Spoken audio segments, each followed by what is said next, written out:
ইতিমধ্যে বাংলাদেশে চলে আসলো হোন্ডা হর্নেট 2.0।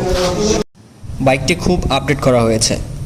আমি যদি ফার্স্টে ইঞ্জিন নিয়ে কথা বলি, 4 স্টক 184 সিসির একটি এফআই ইঞ্জিন পেয়ে যাবেন, যার ম্যাক্স টর্ক পাবেন 15.9 নিউটন এবং 6000 আরপিএম, এবং ম্যাক্স পাওয়ার প্রডিউস করবে 17.26 পিএস 8500 আরপিএম।